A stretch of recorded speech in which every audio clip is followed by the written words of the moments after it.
ဗန်ဖျားဆိုပြီးတော့နာမည်ကြီးထင်ရှားနေတဲ့ဝက်ဖရာတက်ထွိုင်ခန်လို့ခေါ်တဲ့ဖျားကြီးကတော့ချစ်မိုင်မှာရှိတာပေါ့နော်ချစ်မိုင်ကိုလာလဲတဲ့သူတော်တော်များများကလည်းလေဒီဖျားကြီးကိုသွားပြီးတော့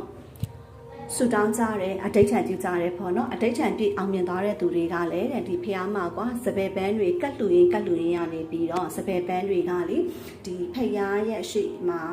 ရင်မြင်လေးတော့ရှိတာပေါ့နော်အဲ့ဒီမှာဆိုလို့ရှိရင်ကွာတစ်ခုလုံးတောင်မှလေစပယ်တွေဖုံးသွားတယ်တော့မှပြောဖို့တယ်သိလားအဲ့ခါကျတော့ဒီဖျားကိုလာတဲ့သူတော်တော်များများကွာစပယ်ပန်းရနက်လေးကိုတင်းတင်းလေးတွေနဲ့လေဖူးရတာဆိုတော့စိတ်ချမ်းသာဖို့လည်းကောင်းတယ်လေနော်စားတို့ရောက်သွားတဲ့အချိန်ကကျတော့မနက်ပိုင်းဖြစ်တာဆိုတော့လေကိုရီးယားဖျားကိုဖူးပြီးတဲ့အခါမှာစီဒီတပတ်ကိုလည်းပတ်လိုက်တယ်စီဒီပတ်ပြီးတဲ့အခါကျတော့ဘာတွေ့လဲပြောပြချင်သေးရဲ့သိလားအဲ့မှာဆိုလို့ရှိရင်ကွာကိုရီဆိုလို့ရှိရင်လေဘိုးဘိုးအောင်လို့ဘိုးအသေးမအဲ့လိုမျိုးတွေကသူတို့စီမှာလည်းရှိရဲ့သိလား